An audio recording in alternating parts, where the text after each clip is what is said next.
Hello, everyone. Welcome to the episode 13 of the Lockdown Conversations. I'm Pratik. With me is Yogesh. And we started Lockdown Conversations with the goal of unlocking various topics, interviewing people best in their fields, essentially. And from various backgrounds. And that continues to be the constant while we've been feedback of what topics that we need to choose, who we need to get guests on. So that's great. And in terms of the audience as well, so we've been getting so many people coming back to us saying that this is something that we want to learn more. This topic kind of touched us and so on. That really motivates us to kind of bring more topics to surface. Today we will be unlocking another important topic, something that the world has been witnessing for the past, I don't know, like a month or two. But in a sense, this has been going on for hundreds of years, if not generations, essentially. So yeah, we will be talking about why, basically Black Lives Matter and what's around it, how it is shaping lives around the world, what it means to people, and why it needs everyone to be a part of it. In the shadow of what happened, like with the George Floyd's murder, if I can say, Breonna Taylor, Ahmaud Arbery, we've seen people like come on streets, not just in one specific region. We've seen like this thing go like worldwide, essentially. And all of them are like uniting just for one thing, essentially, like standing up for justice, standing up for racial equality, standing up for the Black people, standing up for their businesses, the things they do, the art they show, and so on. In my industry itself, like tech VC startups, I've seen so many VCs, so many startups stand up and kind of promote this as well. But at the same time, we need to kind of understand this needs to be a sustained effort. This needs to be something that needs to go on because we need to make people aware of why this is really important and why everyone essentially needs to get together and why there needs to be a change in the society with respect to the mindsets, with respect to different perspectives, and with respect to approaches that people essentially have towards this thing. Today, we've got three such change makers who have joined us essentially to kind of speak up and share their own experiences. And let me introduce, and they have been hustling and growing regardless of the constraints they are tied up into, essentially.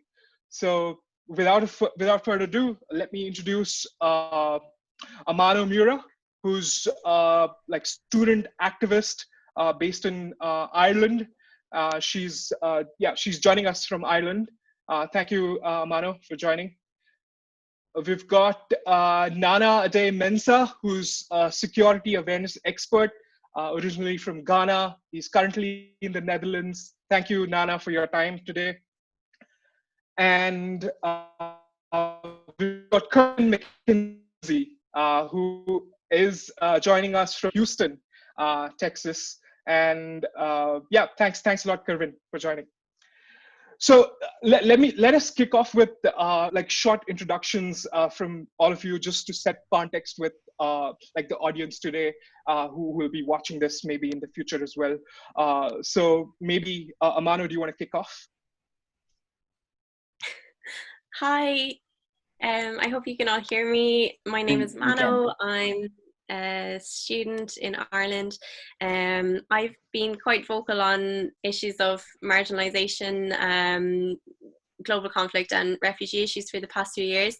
But since I went back to university, I've gotten involved more in a more concrete way with student societies and students' union in terms of working on racial and ethnic minority issues, as well as working with Vulture Refugees, which is a society dedicated to the welcoming and integration of refugees in our community. So yeah, I just hope I can share some perspectives on how to be an ally and how to work towards activism for all. Great. Kerwin? Sure. Hi, my name is Kerwin Mckenzie, and I've been in the travel industry for about, I guess, since 1994, working for the airlines. I am a traveler, been to about 125 countries, flown 180 airlines. And so I've been in the travel space for a while. And it's life as a traveler, when you look like me, is very different. And so our goal now, my goal has always been to let travel be affordable and available to everyone, and kind of giving people my experiences. And I guess this movement that's going on have kind of put me into a different position, because I'm not an activist, but I feel it's time to say something. So thank you for having me on today. Nana? Well, hello everyone. My name is Addae-Mensah. I am originally from Ghana, and as you can see, I've got the flag of Ghana right behind me, very symbolic. I think I'm probably on this program just by the virtue of the fact that I've also lived in different countries and experienced different cultures and different attitudes towards Black people, and not just Black people, but African people. That's a different another level altogether. And being a parent, my concern really is for the generation of my children growing up, and the sort of world that we're preparing for them to thrive in. I think that's where my passion is the most. I think it's important that we all chip in one way or the other, wherever we are, and whatever we can do to make this world a safer place for the children that are growing up, that they will grow in a world where racism is a thing of the past. So that's my angle to it, and that's where my interest lies. Okay. Then just to kick off the discussion today, it was 25th of May, about a month ago, when that incident happened. 8 minutes and 46 minutes of absolute horror, which millions of people around the world saw, probably billions, and it has shaken the world out of its stupor, so to speak. Did you all see it? And if you couldn't, and I couldn't see it myself, what kind of feelings and emotions were you filled with when that happened? Maybe if you want to start with that, Nana.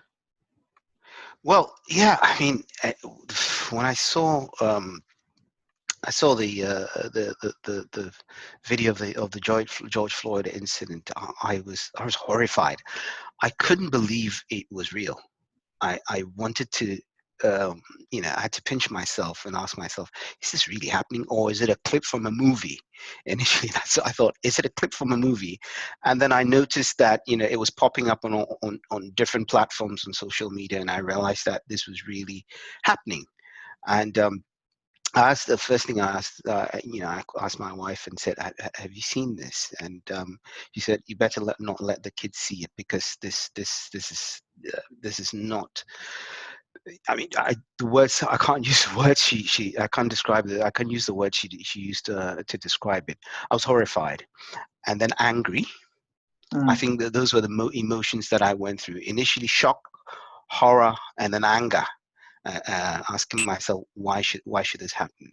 And from then on, I realized that lots of friends and colleagues started sharing and different encounters and similar videos of different accounts of racial abuse being suffered by Black people, particularly in America. And it's when you bring all these things together, then you realize that indeed we have a huge issue on our hands. It's not just a Trayvon Martin, or it's not just a George Floyd incident, but it's happening in different ways. Some result in fatalities, others people become emotionally scarred and they have to live with it for the rest of their lives. So it's a much broader issue than we're probably addressing it. But yes, I was shocked and then angry. And Kerwin, you live in the Americas. I'm sure you've probably seen this movement closer in that sense. What has that experience been like? It's, see, I was still, I guess, conscious, for want of a better word, when the Rodney King incident happened. And so when I saw this, and I don't like watching gore and stuff like that, and knowing what was going to happen, because you heard so much about it. I didn't watch the whole thing. I saw the pictures, and that was just enough for me. But you felt the sense of, oh, it's Rodney King all over again, and then you go, we haven't learned anything since that happened. And then I looked it up. I go, oh, Rodney King did die, I think, in 2012. And we still haven't changed. And when I have nephews and I have uncles, and so and I think about, that could have been my nephew, that could have been my uncle, that could have been me. I mean, law and order is there for a reason, but I think sometimes these guys take it way too far, and I think that's what happened. That's what happened in this case. What it did do, it showed the world, because when I see all these people over the world protesting, I'm like, wow. It showed the world that this is something that we need to do, and it happened at a time when people had nothing to do, and so they could actually concentrate on what was happening. And so I think this is kind of what sparked the movement that you're seeing right now.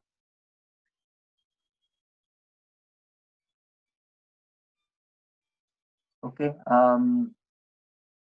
Amano, obviously, you're slightly far removed from where the sort of the movement has actually started, but you work with students a lot, and your community there. What kind of reactions have you got there? What are people saying about the issue, and what is it that people want to do going forward? Yeah, well, first of all, just want to express, I mean, I know none of us here knew George Floyd, but just to express that sympathy and pain and acknowledgement of his life, and how his life has, in many ways, changed the world. This horrific murder, it's certainly changed life in Ireland. I mean that wholeheartedly, and that Ireland in less than a month has never looked the way it does today, in terms of the media landscape, political landscape, youth, small communities. I have never seen anything like this.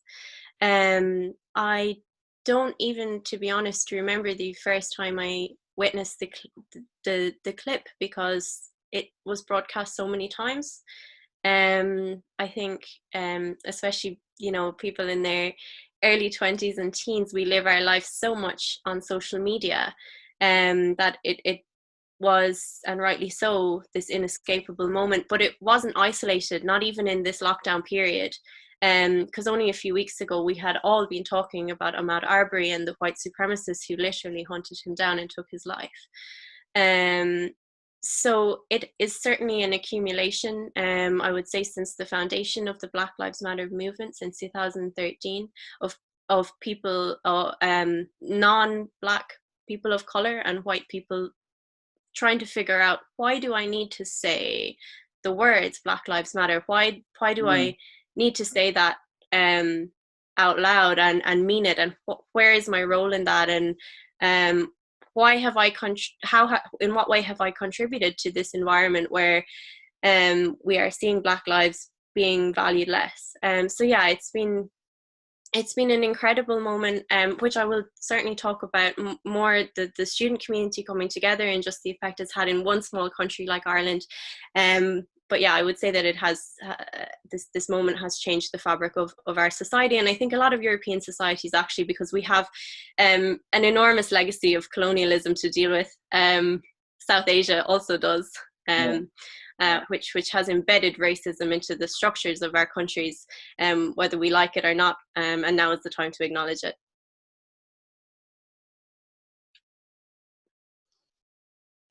So this very aspect that you said, it's embedded into our society, which means while this movement has come to the fore now, um, you've felt this all through your lives in one way or other, whether you call it discrimination or whether you call it, race-based differential treatment as such. I'm sure I'd go to Nana on this, but how did you experience this growing up? You worked in different parts of the world already. In what different shades have you seen this? Yeah, Yogesh, it's well, growing up as a kid back in Ghana. Obviously, everybody looked like me, so I obviously wasn't conscious of the concept of racism. Until, well, in school we learned in history about British colonial rule, and those lessons really began to shape my thinking and understanding. Of course, as Amano said, the colonialism is pretty much the bedrock of where all this where all this racism comes from. So going through those history lessons and learning about British colonial rule, it started reshaping my thinking. And in the early 80s, my father moved he was working in Germany. He was living in Germany. I recall when we came over to live with him for a while. I recall instances where people would not want to sit close to us on the bus. This was 80, 83, 84, thereabouts. People wouldn't want to sit close to us on the bus, and I'll ask my dad why, and he'll explain to us in the local language that it's because we're black. And one day I remember also visiting a friend's house. Now this was a mixed race friend. His father was South African and his mother was Ghanaian. And I remember seeing a mug on the table, and he said it had Free Mandela on it. At that time, I didn't know who Mandela was. So I asked questions. Why is he behind? Why is he behind bars? And his father, who was a South African white, sat me down and started sharing stories about apartheid and racism in South Africa. And that, for me, those were my earliest recollections of stories about racism. In growing up in secondary school, I went to a school in Cape Coast, and that's where you had the Cape Coast Castle, the Elmina Castle, and I had the opportunity to visit these slave castles, walk through the dungeons, the slave dungeons, where I've done the journey of no return, where you'll find they shackled the slaves and send them abroad to sell them off as commodities. And up to now, those dungeons still smell dunk and have this feeling of death. So going through those experiences, I got a totally different understanding of colonialism, slavery, and racism.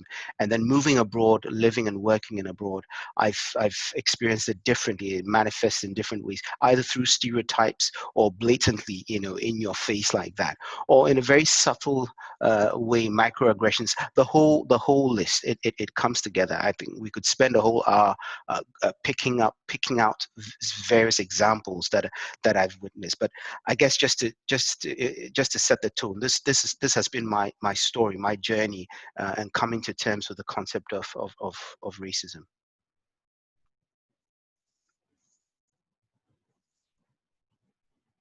Coming from a country where obviously when I grew up, I didn't see this so much. So, Pratik and I, when we started talking about this session, we said, look, we just need to understand this from a first person perspective, because unless we hear it from the people who've been affected, we won't really even start our journey on understanding this issue, so that, we can understand the role we can play.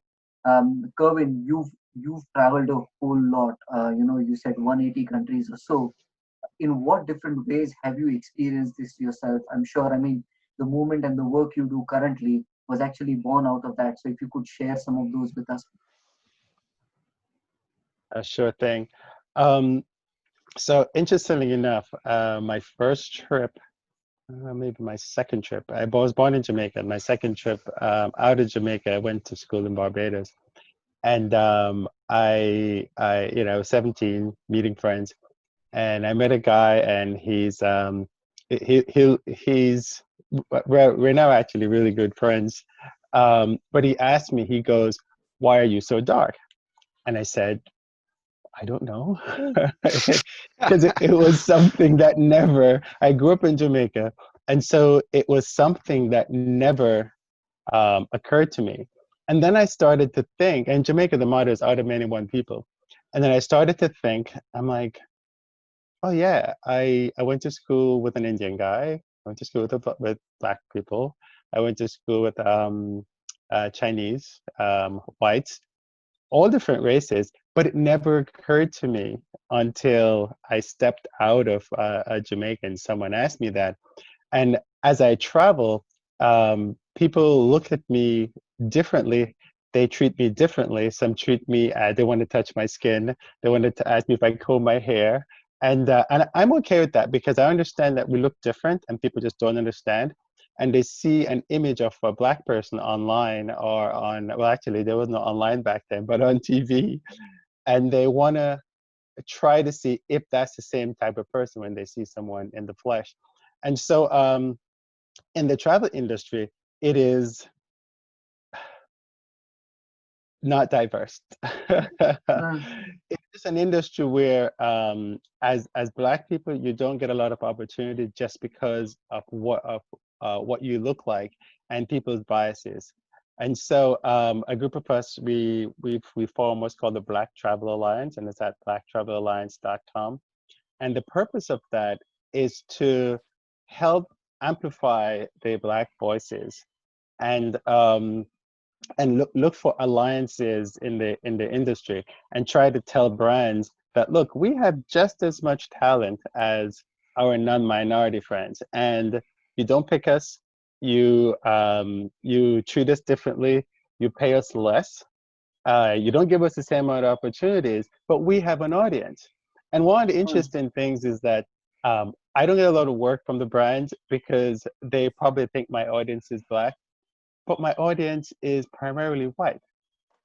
And so that is the weird thing in the travel industry. So the Black Travel Alliance, we are trying to change that. And we've gotten so much response. We just launched on Tuesday. And people were telling me the same story that I had when I went to a conference. Like, you went to a brand, you're talking to them, somebody else shows up and they basically look away to the next person and just leave you standing there. And I'm like, yeah, that happened to me too. So a lot of these things and people just don't realize it. And now people are saying, I'm so sorry, I didn't realize that this happened to you when you travel. And so it's good to have a platform so people can tell us what's going on, and then from then we can go on. But yeah, racism in travel is very real, and sometimes you don't see it. And one thing too is that, so for example, when I go to London, there's a flight that comes in from India, and if I get in before that flight, it takes me like 2 seconds to go through immigration. But if I get in behind that flight, it takes a long time. And people are asking questions like, well, where are you staying? How much money do you have? How much money do you have in you? How much money do you have in your credit card? And it's all these questions.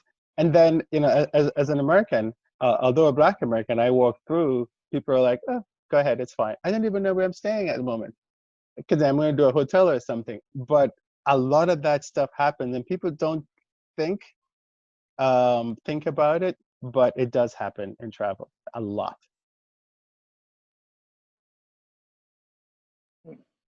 Yeah, I mean, I've seen Kerwin closely. We've obviously met at different conferences, so this is something that I can relate to as well. One thing that I want to shed light on is something Yogesh brought up in terms of like growing up as an Indian and like how this has been. I mean, it's probably a little drifting up, like away, but Hassan Minhaj, who's a stand-up comedian, he brought this up recently, and I'm part of that too. Like, I also, like, on behalf of the entire community, need to confess, because this is something that has been happening in India Indians living in the US or living in anywhere like outside the US, outside India, that like, I mean, and this is really bad. I mean, he did point it out, and I'd also kind of want to share this, and Yogesh, you can relate to this as well very closely. You know what Indians call black people? They'll call, so it's basically a color-based Yeah, name. the name, yeah, the word is kalla, and Yes. kalla literally means black, but not in a positive sense.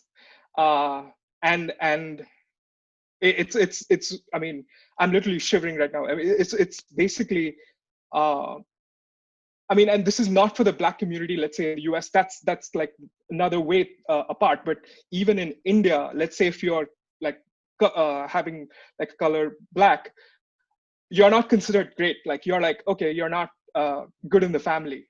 I mean, so that's something that I've experienced here, and I've been a part of that too. Like, and even in the US, there's a different thing. So there's this Asian hypocrisy, South Asian hypocrisy specifically. That's also kind of bad. And yeah, I just wanted to bring that up, Yogesh, if you want to kind of continue from here. Yeah, I mean, it's like this. Wherever you go, there's somehow people think if it's whiter or fairer is better, Yeah. and somehow that becomes a premise for all of this discrimination and all of that, and it's gone to a level wherein it's taken a moment like this for people to realize what a wrong path they were on, and unfortunately, you wonder whether this is not too late for the world to realize that you don't need so many lives to be lost to understand that there were deep-seated sort of deep-seated prejudices that we need to get over. And then I'm going to come to you now on this, and I'm going to ask you, you shared a very personal story of what happened when you were traveling with your father on that bus. How has the thing changed? Do you think that experience is slightly different for? No. It's not changed, and I can give you countless examples. I mean, look, back in around 2008, 2009, thereabouts, I was living in Dubai for a year, and yeah, I was living in a fairly up market area. I'd wake up in the morning, dress up in my suit. I was working in a bank at that time, so it went with the territory. And in the morning, I step out wanting to catch a cab because I like to get to work very early. And I realized that the taxi drivers were not stopping for me. And if I was standing on the street and there was a Caucasian down the street, they'll whiz past me and stop for the Caucasian. I thought maybe they had booked the cab. So I asked a couple of colleagues in the office, and they said, no, it's because you're black. They're not stopping for you because, one, they think black people won't tip them, or some, all these sorts of stereotypes. Come to coming to even in England, there were times where I was living in Oxfordshire in Banbury, and I was working in Paddington. Now sometimes, and I noticed this was happening pretty much consistently. When I get to the station going home, I'll catch a cab from the station to the house, and usually the cab driver will, they'll strike a conversation. So, oh, you come from work? I was like, yeah. Where'd you work? I said, in London. What'd you do? And I'll say, security. Then they say, why do you have to go all the way to London? There's so many factories and other things in here in Banbury, or the shops where you can do security. So there's this stereotype that because I'm black and I'm doing security, I must be standing in front of a store as a security guard.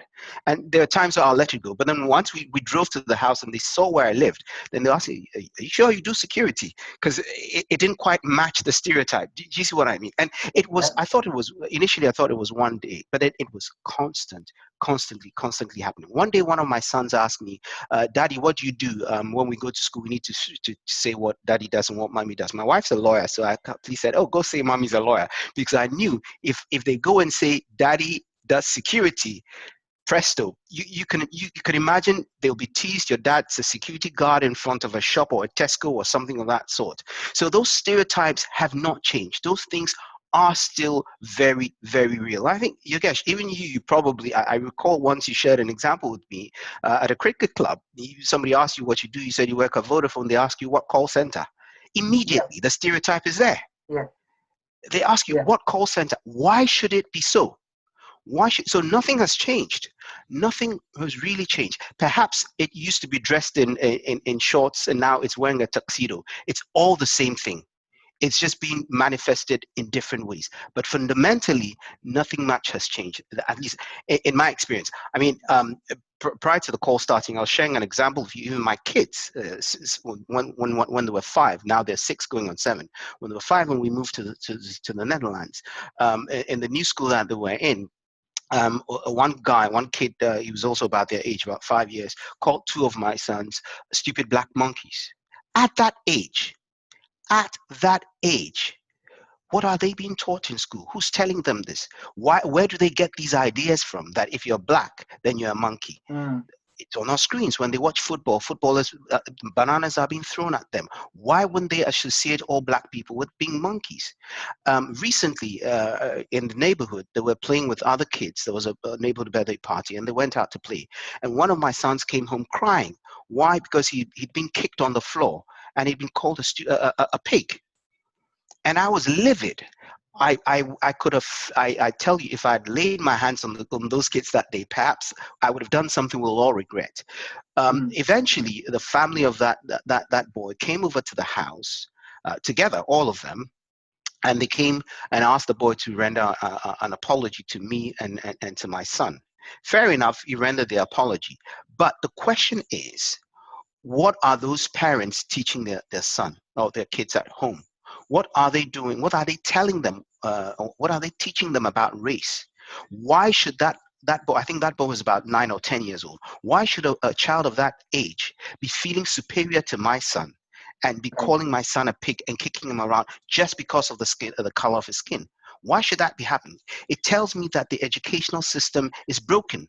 They are not teaching the kids what they ought to know, or anything that is being taught from the viewpoint of the oppressor. So the oppressed doesn't have an avenue to share their story. And so, Yogesh, if you ask me whether from my experience in Germany back in 82, 83, thereabout, I can't even quite remember, thereabouts, and now it is still the same. The issues are the same, they just manifest differently. In slightly different ways, isn't it? Indeed. And Pratik also spoke of what happens in a country like India, that that it's just so subtle that the default position when I speak to anybody says I'm not a racist, but there's a distinct difference between people saying I'm not racist and actually taking actions that actually go against that.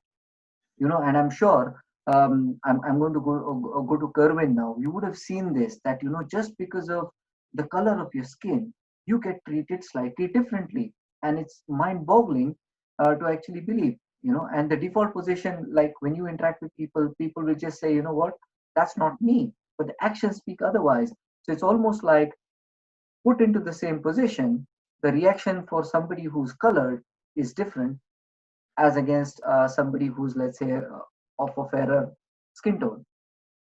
Kevin, anything you'd like to add on that? So in travel, this happens a lot, and sometimes it's, so one of the things I guess as being a black person who travels is, some things are racism, some things are just dumb, stupid people. And so like, for example, I'm checking into a hotel it was an Ibis hotel at the Amsterdam airport, and there is a counter for preferred members, and I'm one of them. And so I stood there, and the ladies go, "Oh, you need to go over the other side." And I go, "But I'm a preferred member." She goes, "Oh, I'm not open." I go, "Okay." So I went over to the regular counter, and the guy took care of me. I looked over, and she was taking care of somebody else after I left. So it's like, what happened there? Or no, being black and traveling is not, you don't always get treated in a bad way. Sometimes you get treated like a celebrity. When I'm in Asia, everyone wants to take my picture. And, so, which is kind of cool. In Kazakhstan, people followed me around in Almaty, and, just taking photos and selfies and things like that. So, and I go, wow, this is kind of what it's like to be a celebrity. I was in the Great Wall of China with a friend of mine who happens to be a really short white girl who's my coworker. And people were taking pictures, and I thought they wanted us to take a picture of them, but they wanted to take a picture of us.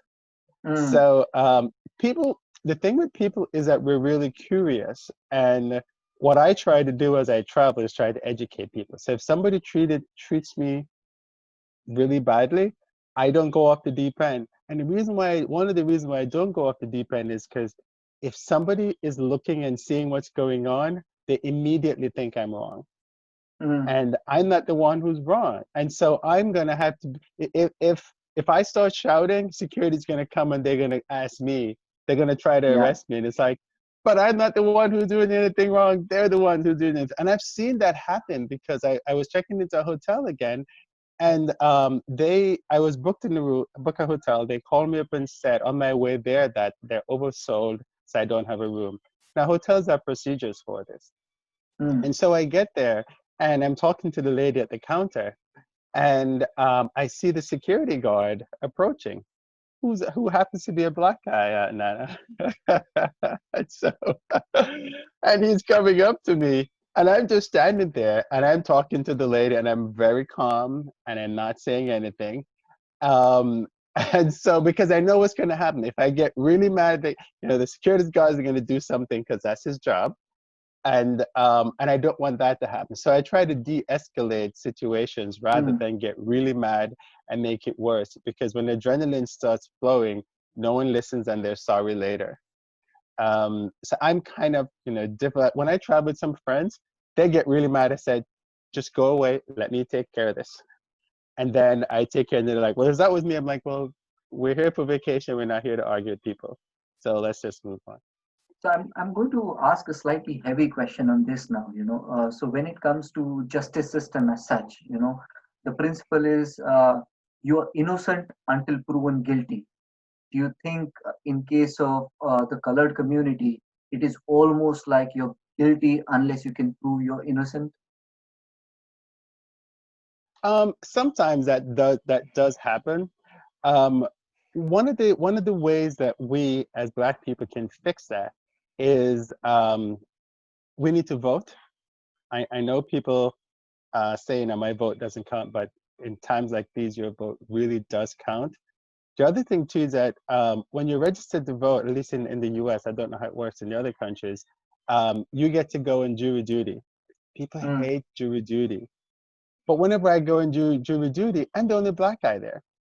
And so it is bad. It's a jury of your peers, but the person that you're on the jury for is a Black person. And I'm the only one out of 12 people who's there. So unless I'm strong, and normally what I do when I go and jury duty, I talk a lot. And so when I talk a lot, they make you the foreman because nobody wants to do anything. And so when I'm the foreman, I get to drive the conversation. So when people start talking and stuff, I go, this is what you need to think about. This is what you need to do when they say stuff. So you need someone who has different experience to do that. And the only way that we can do that in this system is if we register to vote. And when we get selected for jury duty, we show up and we stay.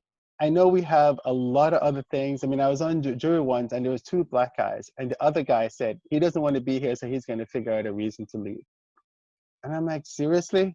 We've gotten here. Someone out there depending on, no matter what the race or what the color, but somebody out there is depending on you, on your ideas, how you were brought up, and things like that. So that is a way that I think people should do. Just go out there, register to vote. And Nana and Amano, I'm not sure what it's like in what jury duty is like in your country. Or how do you guys think that people can help? Yeah, I guess for us, the racism that we've been talking about in the last few months isn't so systemic, thankfully, as things are in the US. I think in Ireland, we're perhaps unique in terms of Europe, and in that our development came a lot later, because of that colonial struggle. But just in terms of statistics, so white Irish in Ireland would be 82.2% of the population. Other white, so other Europeans and Americans, are 9.5% of the population, and you guys are all great at maths. So, you know, that leaves 1.5% roughly of the population with a Black background and 1.7% of the population with an Asian background. So you are hyper visible at all times. And these statistics are a huge diversification since I was a child. So in terms of law and order, I guess what we've been learning from the past few weeks is you do have these tendencies, you know, security guards, certainly if you're a Black male, will be likely to follow you because you're just so different. It's so hyper visible at all times. I have had issues myself. I guess the reason I'm even here is because I know Pratik, because we've talked about travel quite a bit. And even I, like in the country where I've lived for my whole life, coming through airport security in Dublin, was laughed at by a security guard when I showed them my Irish passport. They asked me how long have I had one of those, and how did I manage to do that, even though I've had an Irish passport since the day I was born. So yeah, jury duty, I'm pretty sure, I don't know if you can even get out of it here, but and voting, we have pretty similar patterns to the rest of Europe in that we have pretty decent turnout for general elections and terrible for local elections. I think rather than those sort of system and judicial issues, we need more representation. At the end of the day, when you can't see anybody who is in a position of power or influence that looks like you, it's very hard to be that first entrepreneur who jumps on board and says, okay, I'm going to be the first Black local councillor in this area, I'm going to be the first Asian woman on the radio. It's very, very hard. And so I think a lot of minorities of this tiny minority, which you couldn't even really call a community unless you're in an urban centre, the minorities here were so dispersed that it's a very lonely experience. And so you look to places like North America and Canada and the UK as this quote unquote melting pot where you see, oh, like that, I wonder what that's like where there are lots of us. I wonder, and like, I think this whole moment of revealing, you know, how the structures have betrayed the ideas of diversity that the rest of the world kind of expect from somewhere like America. It's so sad. It's heartbreaking. You know, knowing that just because a place is so much more diverse doesn't mean it's any better. And so I think we're seeing now that we have an opportunity to learn from all of these stories that are coming out. Nana, I was just thinking there of it was quite self-indulgent actually. In the past few weeks, so many young Irish Black people have been coming out with testimonials of the reality of their life, stories that they've never talked about before. And I, as a person of color who had grown up experiencing racism here, had just never seen that space before. The stories had always been there, but the space had not. And so I'm watching all this, I'm consuming it. I was hardly sleeping for a few days because I was just hearing my peers echo so many things that I had felt or thought I felt for a long time. And it was like this sense of, okay, I'm not alone and this is progress and this is wonderful. But then I heard a woman named Ola, who's an asylum seeker based in Mullingar, up the country, and she made a video in response to all of this. And she expressed how she felt hearing all these young Black people talking about the racism they'd experienced in this country. And in this moment where I felt self-indulgently less alone and hopeful, she was heartbroken as a mother. She was petrified that someday her children would be 25 and speaking about what they had endured in this country, and that she had fled, you know, a war to come to a place where her kids would go to school and have stories like the one that Nana just told us in the Netherlands. So yeah, there is a lot to deal with here. But I think creating a forum like this and a safe space for us to express these concerns is so important, and I really hope there can be more of it because we're learning so much from each other. Thanks, Amano, for sharing that. Nana, I'm going to come to you. And one of the things that I recently heard on a webinar inside my own company was that a lot of Black people need to work twice as hard to reach half as far I've also seen that a lot of these people have to behave and work in a way that is so different from others just because of who they are in terms of how they were born as. What do you have to say in terms of the changes that we need at workplaces so that we can create a more equal ground for everyone to succeed or thrive? Um, oof, Yogesh, that's a big one. Yes, there are all these unconscious biases against, particularly Black people, more so. I can speak for myself as a Ghanaian or an African who's moved through expatriation in different multinational companies, and sometimes it feels like you almost need to have some sort of in quotes a godfather somewhere up above, higher up, to help you climb that ladder, or else Mm, that glass ceiling, which is talked about and is usually referred to used to refer to on a gender basis, say women not getting to the top. It's also yeah, real from an ethnic perspective. I mean, if you take the company you work for, ask yourself within the group office, how many Africans or Black people are at the sea level. yeah, Ask leadership yourself that level. question. Exactly. Um, I remember again working, moving into the Africa regional office in Dubai, in the company that I used to work with. Um, the banding, the grading system. I met a Gambian there who was one of the few Africans who had managed to make it quite high.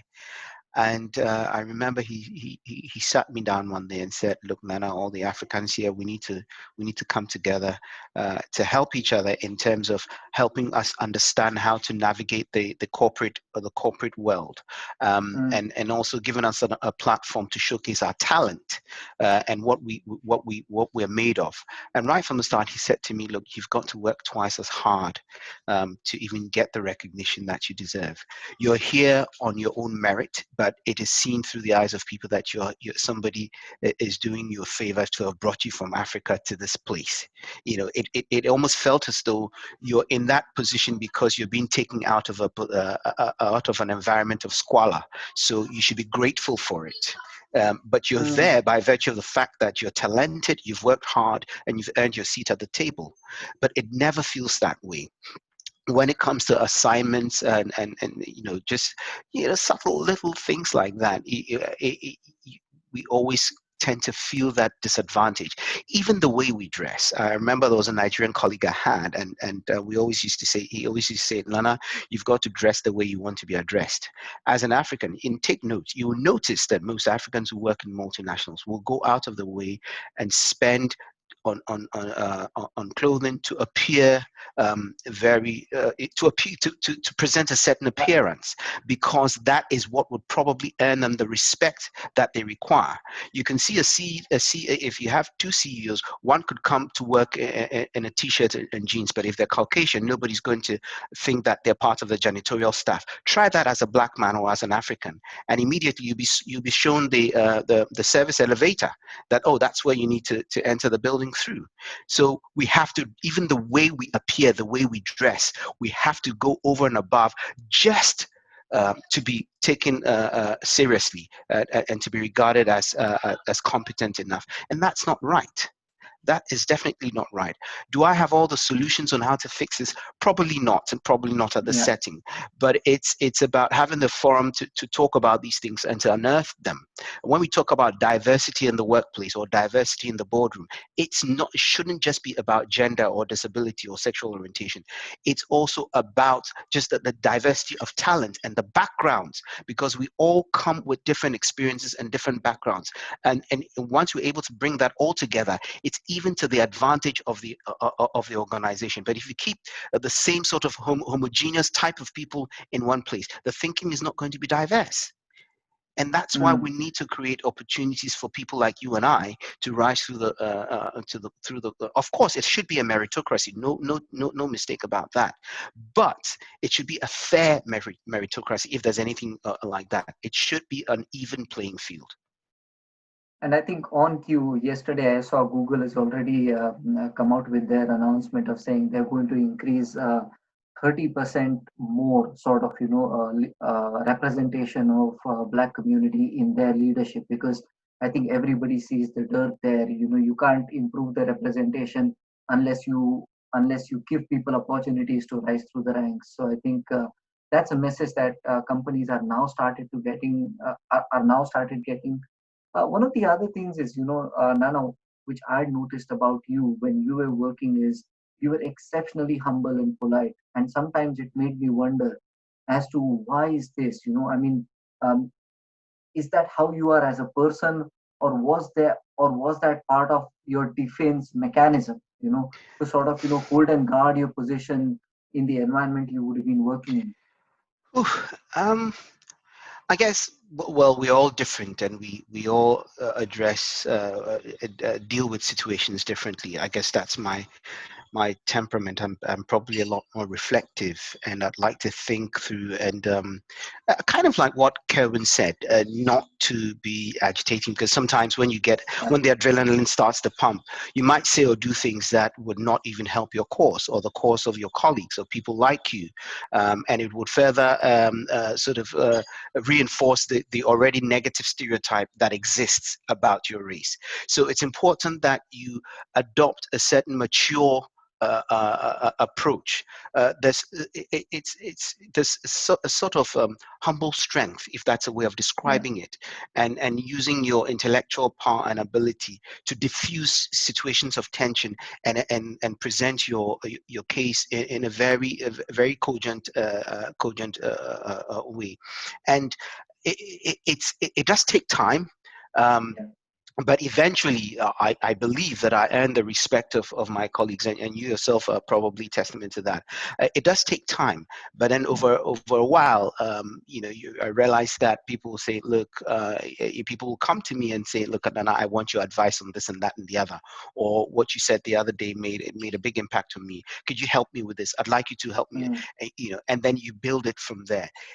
That's my style, and that's me, and I can speak for myself. But I wouldn't say that I'm a representation of the entire Black community in the way we approach and deal with issues. But of course, so Amano, allow me to move to you now, and I'm going to ask you a question about education and empowerment and the impact that can have on solidifying this movement towards changing the world for a fairer future. In that sense, if you could share your thoughts with us about that. Yeah, absolutely. Initially, when Pratik asked me to come and contribute today, I was really asking myself, okay, like, why am I here? And in a good way, I think, because the title of this is that Black Lives Matter needs everyone. No matter what your background, this is the time to start to address the issues of racism, and particularly global racism and anti-Blackness. And I think the first thing that needs to happen within education systems, especially in majority white countries, is to acknowledge that racism exists. Our educators need cultural awareness, need a background in understanding that perhaps they as an individual may never have been racist, but that children in their class will have already absorbed some of these things. They need to be aware of it, that it's not just ignorance, it's not just, oh, they're just trying to be funny, that it's a problem, because this persists. If you allow it to begin in childhood, it will perpetuate throughout a person's life. I was thinking, before I came on here, it was so funny that Nana had said it, like, where does a child learn this? And that was the first thing I really wanted to ask, if I could go back in time and say, where did you learn to pull your eyes backwards, when you saw me? Or where did you learn to call the Black child that name? Like, who taught you that? And there's a huge onus, I think, on education systems, not only to take on responsibility as individual teachers, but to decolonize the curriculum. And then that carries us into secondary and tertiary education. you know, I'm a student of politics and religions, which I've done for a reason, just to ensure that nobody ever wants me to come to a dinner party and insult their family. You're sitting there and you are learning about the philosophies of in politics of highly influential German scholars, European scholars, and the professors and us, we are aware that these people were fantastic thinkers and had amazing ideas that shaped the world, but we're all also aware that they had incredibly misogynistic and racist ideas to boot. And I've heard it said in lecture theatres, like, oh, we don't need to discuss all of their work. Some of their work is outdated now. It's not important anymore. Mhm. But I think it is important to realize that the ideas that have shaped our societies and our education systems, the way we do business and global capitalism itself, have always grown hand in hand with racist ideology and misogyny. I think it's really important to get to the root of that, not to ignore the breadth of people's work. When we ignore the breadth of people's work, we end up on a European continent covered in statues of slaveholders, because we champion one aspect of a person's life. And this certainly happens in education, and the thinkers that we still value. It's not to say that we should delete them from the curriculums, but I certainly think that we should examine and criticize the breadth of what they were and who they were and what they said, so that we do not allow that to be repeated.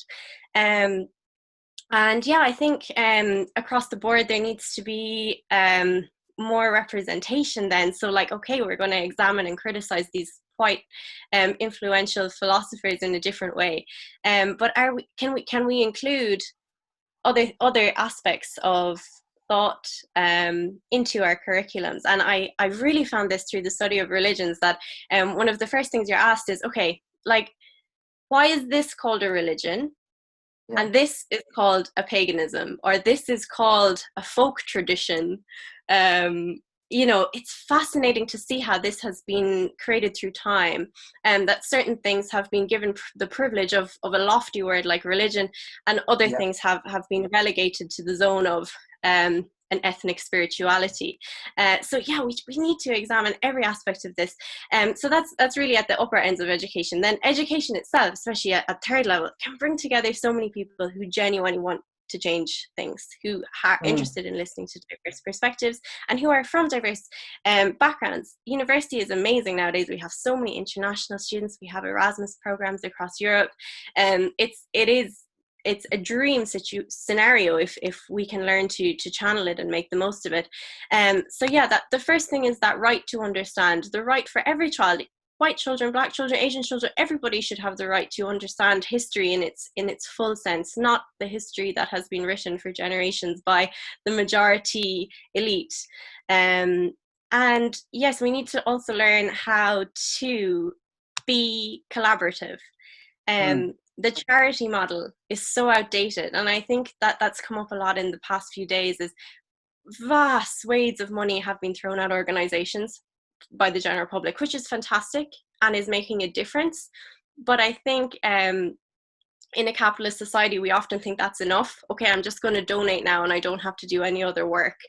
But in fact, if you really want to impact change, the words partnership, co-creating, collaborating, that's what comes to mind. And there was a question there about how do I improve my business?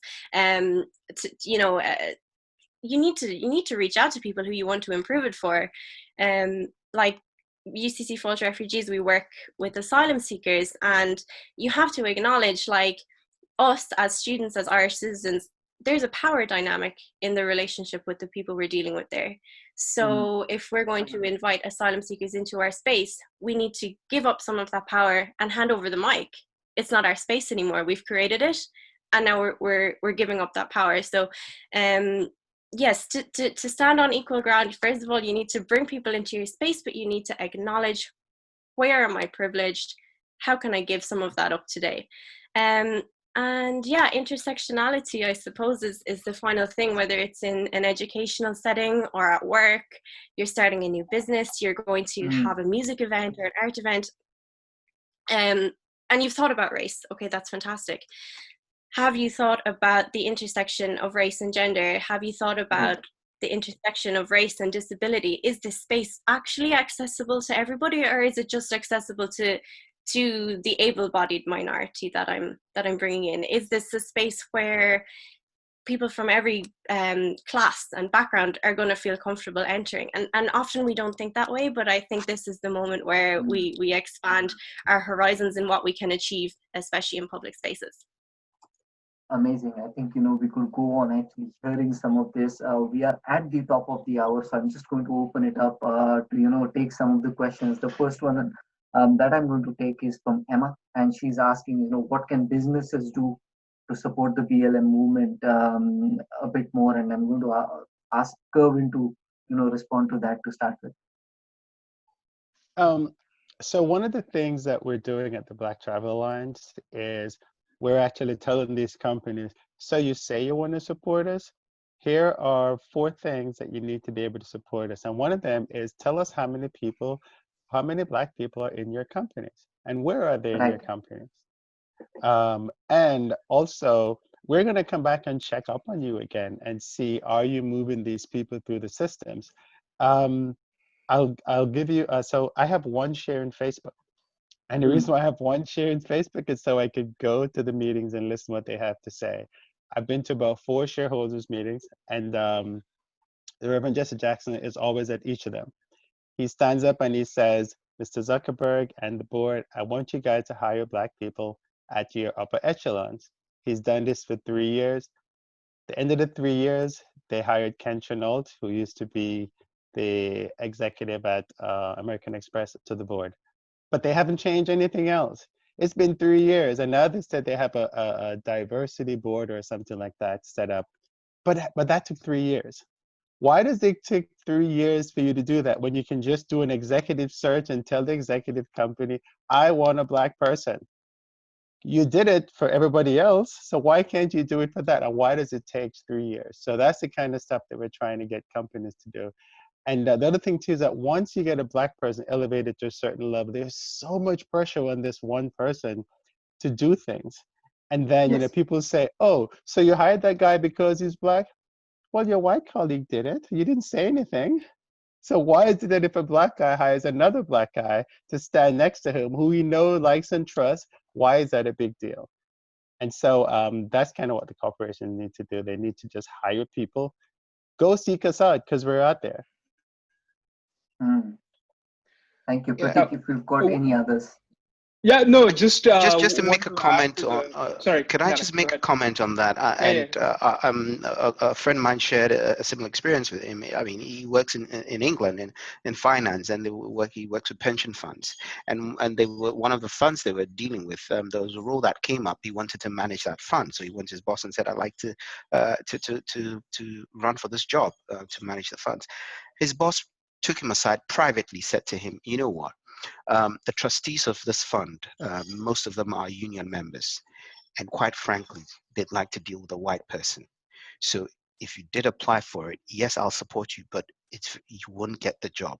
And I'm telling you this as a friend." Obviously, he couldn't. It was said to him in confidence. He couldn't go and contest this through the redress process, and he thought, look, he stood to it would have been worse for him if he tried to fight it and just let it slide. And there's so many instances like that. So within the corporate world, if businesses want to help, yes, donating to causes like Black Lives Matter to fund these sorts of things is helpful, but within those businesses themselves, there has to be an overhaul, and that accountability that Kerwin was talking about has to start. They say charity begins at home. That's where it has to start, creating opportunities for Black people to rise through and of course on merit. But these sorts of hitherto these things were blatant. They'll put there'll be posts out there that no Blacks, no Irish, no dogs, no coloreds. Those in the colonial days. These days you can't put up those signboards, but they're there virtually. In the minds. Virtually, they exist. And those have to be torn down by these same corporations who are asking, what can we do to help? They have it within themselves. They have it within their power to do something drastic about that. It doesn't take somebody dying before they get up off their chairs and do something about it. It has to start from within these big corporates themselves, because they're very visible, and the moment they begin to make shifts like that, it has a ripple effect, and that's where the change ought to start. Sorry, I'm getting a little bit emotional No, about that's this, a but valid point. yeah, No, that's a super valid point. And one such example that I've seen in the internet space is of Alexis Ohanian. I don't know if you've read about him. He's the founder of Reddit, which is essentially the front page of the internet. Everyone goes on Reddit to see everything that's new. So Alexis, during whatever is happening, like during this period, he gave up his CEO position to a black person. I mean, Michael Siebel, who's equally qualified. He is a YC startup. Like YC is one of the top VCs in the world. So he set that example, and he did it via Twitter. He just announced it. Hey, I'm just giving up my CEO position, and Michael is now the CEO of Reddit. That's essentially what people need to do, and that's essentially helping the ripple effect to go across. So yeah, just wanted to kind of add that point. That's Yeah, no, tangible that's action good. to support. Yeah, we just need to be given the opportunity, because we're not stupid. We just haven't been given the I'm sorry. opportunity. Go ahead. Right, Pratik, you there? Okay, shall we take another question? So Kerwin was just saying that, we just need to be given the opportunity that, I think it's the community is equally capable, but so far they haven't received that opportunity. And once corporations start giving the community that opportunity, then I think, we'll see the ripple effect in terms of more opportunities, creating sort of, that fairer distribution, so to speak. Right? Should we take up the next question? Sure.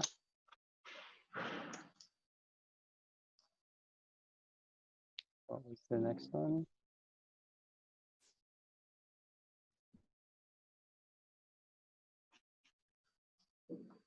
I think Pratik's internet's acting, but Rekha has been quite active throughout the conversation. And one of the things that she's asked is essentially, we spoke of a lot of these slightly difficult situations that the community works through day in and day out. And she's asked, how do you get the strength to deal with all of this? That's a tough one. But you know what it is? Sleep. It sounds simple, right? But we don't sleep a lot, and when we sleep, our bodies rejuvenate. And if you're tired, you make mistakes, and you can't process everything as you need to that you need to process. I try to get 8 hours a day. The last two days I have not, because we were trying to get the Black Travel Alliance up. I maybe getting like 5 hours sleep or something like that. But sleep does help, because it does rejuvenate the body. And the other thing too is that my grandmother always told me, words are wind. Just let it go. You don't have to react to everything. Sometimes just let it go. And when you try to change someone and they're still not changing, just walk away. yeah. I don't know if you want me to chip in here, but I this is, some people may experience discrimination perhaps once or twice in their lifetime, and it could really affect them mentally. For some of us, we need to live with it every day. I mean, Kevin, when you were sharing the travel issues, I've experienced those issues as well at the airport every time. Or if I have to go for a visa somewhere, as an African, the sort of passport I hold, immediately you get there, the attitude is different, and it's just stressful. It's just stressful. It's emotionally draining, but there's something my mom said to me some years ago. She said to me that, look, anger, bitterness, and those sorts of things, those sorts of negative emotions are like acid in a tin can. It only eats at the inside. and doesn't affect the outside. So if you bottle up those things in you and you let it marinate and all of that, you are the person, you're just hurting yourself, okay, and not, and the other person does, just doesn't feel it. So you've got to just not hold on to these experiences. Yes, I remember them and I'm referencing them now for the benefit of everyone. But if I hang on to them, think about them, and let them consume me, it will, it prevents me from, it has the potential to set me off on a wrong sort of course, and it could result in mental health issues and all of those things. Is so what, as Kerwin is saying, you've got to just let it go. Let it go. Have an objective ahead of you in whatever field of endeavor you are in. You've just got to set a certain target of excellence and pursue that. Okay, and that's how that drive to achieve something is what will keep you going. Other than that, honestly, yeah, you could break, you could break. I mean, I remember there was a day in Dubai. I went and sat on the rocks somewhere in a garden around the office area. It was late at night, and I just cried big, wet, salty tears. Because it was just so much for me. It was just too much. I just couldn't handle all the sort of issues that were going on uh, in the office. But that's when I remember that, look, if I hang on to those things, it's going to destroy me. I just need to let it go, learn from that experience, and soldier on, really. It's difficult to explain, but yeah, everyone has their coping strategy. Yeah. Thank you so much for that, Nana. I mean, I can only say that those are wise words, something that not just the community of color, but I think overall everyone can take and actually benefit from. Amano, I'm going to come to you to sort of share any of your final thoughts on the topic. So just want to say thank you so much to Kerwin and Nana. You've shared some incredible perspectives, and I've learned a lot in this hour today. I guess sometimes I find it really hard addressing the Asian community because I haven't grown up in one. I've grown up in a white family, and I don't have the authority to address the Asian community. But you've brought up colorism earlier on, Yogesh and Pratik, and I think it's really important that we do talk to our families. I can remember the first time I went to Japan and Vietnam, and I just couldn't understand why are all the women's products containing an agent that makes my skin whiter. I don't understand this. This is anti-blackness, and Black Lives Matter is a global issue. We all need to take part. That begins in conversation at home. It begins in conversation at work. I know there was an event yesterday where teenagers and college students, Black teenagers and college students from across Ireland had an opportunity to speak through a web conference with representatives from our police force and from our city councils, and they straight up asked them, okay, so like, what are your diversity statistics? How many Black people have you ever had working there? And these questions are so important. We need to start holding everybody to account, that the institutions that govern and affect the lives of its citizens are reflective of the population. And we have an opportunity to demand that because we can vote. And that's so important because making Black Lives Matter benefits everyone in society, and yeah, that's I'll wrap it up there. So thank you so much. Thanks, Pratik. If you'd like to share any closing thoughts. Whoa. Kevin, do you want to go first, or do you want to? I can go. First, this was really good. Thank you guys so much for having me. We have a lot of work to do, and I can't concentrate on everyone, so I'm trying to change the travel industry because that's the one I know the most. Yeah. People are listening, and what I've learned from all this is, so I've been the quiet guy, right? I've just been showing up, and I thought people were not noticing, and people were noticing. And so sometimes, you have you have the protester who's loud, and you're the protester who's quiet. They are both doing a really good job. And so we need to realize that you don't have to always shout. Sometimes you have to, but you don't have to always shout to get what you want done. We're going to get there. It's going to take a while, but we're building something for probably not even for us, but for the future generation. And so we just have to press on. Thank you, Kerwin, for that. Nana? I think what I'd like to say is, look, until the originators and beneficiaries of racial inequalities come to terms with the issue of racism and admit to the systemic nature of it, it will be difficult for us to have any exponential leap in progress in dealing with the issues of racism. I mean, from the political area, the impact of sanctions, manipulation and control of African economies, right. Things like still paying colonial tax, things like that. That's not going to work. In the media, we need to tell the Black story, tell the African story, tell the BAME story from our own perspective. In education, the curriculum has to change to reflect and to give a balanced story and to tell things differently. The language that we use needs to change. I mean, if you take, for instance, take a dictionary and check all the synonyms that go with the word black or the word white. White, it connotes purity, so white list, white hat, whitewash. You take black, it's blacklist, blackmail, black sheep, black ops. Even in sport or in pool, it's a cue ball, it's a white ball that hits the black ball into the pot. So the whole fabric of society, the narrative, the language, everything has racial undertones inextricably woven. And until we start to unpick these systematically through education, through sport, through politics, through economics, through business,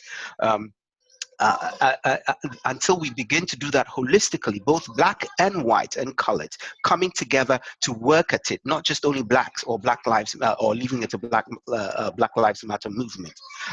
Until that begins to happen, I don't think we will be seeing the sort of results we yearn for. And people like my 6-year-olds who are in the house will probably grow up in a world where racism is no better than it was 10, 15 years ago. Thank you, Nana, for that.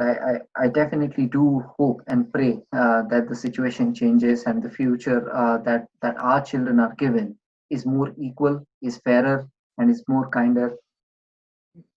Hey. Thank you for that. Yeah.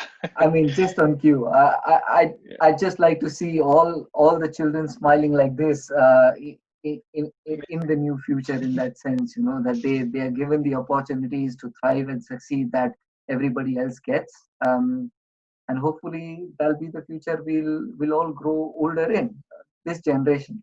Pratik, you want to close? Yeah, I mean, there's a lot that has been said. I'm sorry I was like dropping off in between with my internet connection, but yeah, I mean, there's a lot of learning. I mean, just myself, like me, learning a lot of things from like what has been spoken, and basically the perspective that I said. I mean, I mentioned earlier that ideally needs to change, and this is it's not like a sprint. It's essentially so like many sprints and many marathons essentially combined together is what's essentially going to help this be successful, if I may call. So it's beautiful that you guys turned up for this. Thank you for joining in, and this has been a great conversation. And thank you to everyone who attended and shared their questions and messages of support as well. Needless to say, without the support of people like you, these conversations wouldn't be going in the direction that they've gone so far. So big thank you. And we'll come up with another episode next week. But for today, Nana, Kerwin, Amano, we're grateful. Thank you very much. Thank you.